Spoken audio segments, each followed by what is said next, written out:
general Manuel Fernández Castrillón, como oficial del ejército mexicano, acompañó a Antonio López de Santa Anna en su campaña militar para derrotar a los filibusteros tejanos, los cuales se habían sublevado en contra del gobierno mexicano con la intención de obtener su independencia.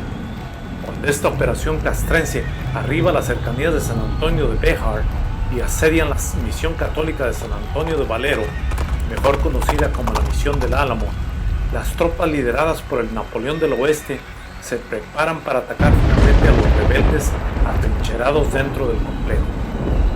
El 11 veces presidente de México se dispone a embestir a las fuerzas rebeldes sin manifestar cordura militar, exponiendo gravemente a sus soldados al fuego de artillería y mosquetes de los defensores atrincherados. El general Castrillón, un galante y educado militar, el cual había conocido a Santa Anna muchos años atrás, se había convertido en uno de sus principales colaboradores, especialmente durante esta última campaña militar. El militar cuestiona la estrategia del dictador que exponía a tantos militares a una muerte casi segura y sugería en vez el esperar algunos días más al arribo de los cañones de 5 kilos para así usarlos como método primordial para derrumbar los muros de la misión y aminorar así el riesgo de muerte de tantos militares mexicanos. El siguiente diálogo nos los ofrece la película producida por Touchstone Pictures, que fue exhibida al público en 2014.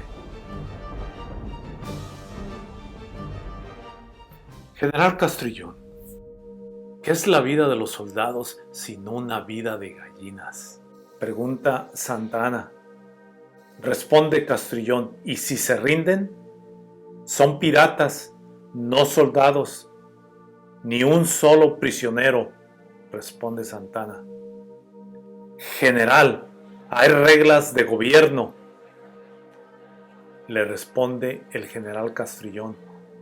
El gobierno soy yo, y usted, señor, no ha entendido nada de las dificultades que esto entraña, le responde agitadamente Santa Anna. Mi compromiso es de preservar la integridad del territorio nacional. ¿Acaso hicimos la independencia para permitir el despojo que pretenden esos bandidos? Esto para aquí. Debe parar aquí. De lo contrario, nuestros nietos y los nietos de ellos algún día sufrirán la desgracia de mendigar las migajas de los americanos. Sin sangre, sin lágrimas, no hay gloria, exclama el general Antonio López de Santa Anna. Si el diálogo que nos ofrece esta película es similar al actual entablado por los oficiales mexicanos junto antes del ataque final a la Misión del Álamo, estas palabras del presidente mexicano se convierten en una profecía altamente tangible en tiempos actuales. El mendigar las migajas de los americanos se ha convertido en una realidad evidente para muchos inmigrantes que actualmente residen en los Estados Unidos.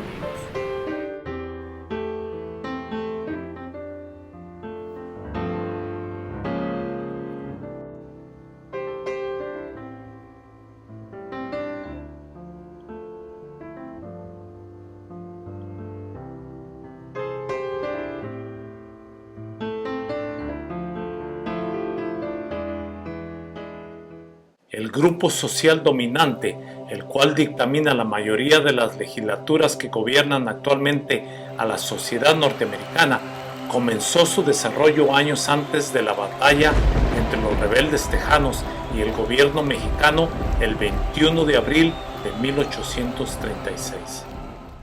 Como lo señalamos anteriormente, la gran mayoría de los colonos que arribaron al estado mexicano de Texas eran de origen norteamericano. Estos filibusteros, los cuales habían jurado lealtad a las leyes y gobierno del país que los acogió, decidieron rebelarse en contra de las autoridades mexicanas. El gobierno norteamericano de Andrew Jackson, aunque no se oponía al desplazamiento de colonos norteamericanos al estado de Coahuila, Texas, se declaró neutral en el posterior conflicto, aunque apoyaba a los rebeldes directa e indirectamente.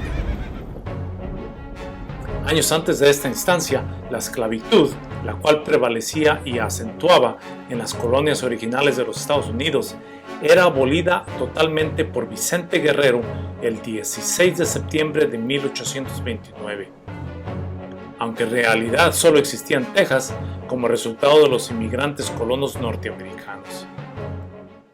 Ante el decreto presidencial, el jefe político de Texas y el gobernador del estado pidieron la exención por temor a la insurrección de los colonos. Antes de haber recibido la solicitud, Guerrero parece haber decidido que las condiciones políticas eran precarias que aconsejaba cautela, por lo que autorizó la concesión para Texas con la advertencia de no permitir que entrara un solo esclavo más. Ya para entonces, la población extranjera sobrepasaba 8 veces a la mexicana y los oficiales establecidos en el área estaban diseminados, sin caballos y sin medios para combatir una posible invasión norteamericana, la cual, de acuerdo al reporte de Manuel Mier y Terán, a principios de 1830, preparaba un ejército de 50,000 hombres para invadir al territorio mexicano.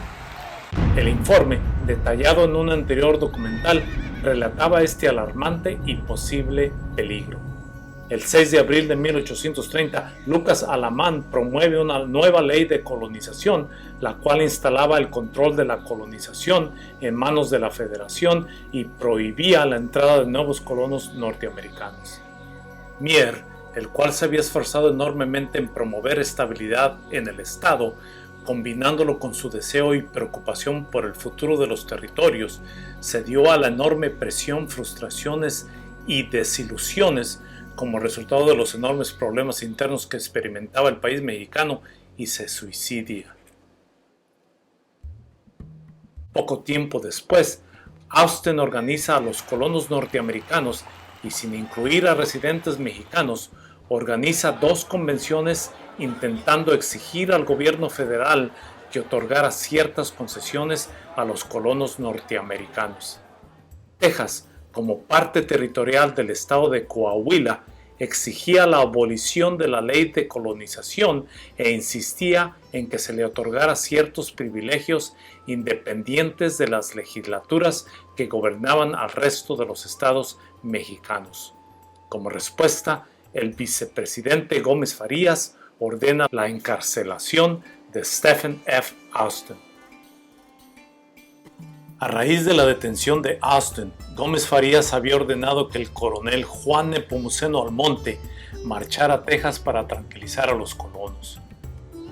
Su presencia y la entrada del cólera en Texas hicieron que la detención del empresario no provocara reacción preocupante en contra del gobierno mexicano. De acuerdo con las promesas hechas a Austin en 1834, el estado de Coahuila y Texas pusieron en vigor una serie de reformas. Como resultado, Texas se subdividió en 4 departamentos, se aumentaron los ayuntamientos y la representación tejana en la legislatura estatal y, sobre todo, se estableció el juicio por jurado. La más importante de las concesiones fue el nombrar a un angloamericano juez principal en Texas y aceptar el uso del inglés en la publicación de las leyes y en los procedimientos judiciales. Poco a poco, el gobierno mexicano estaba cediendo control a los colonos norteamericanos.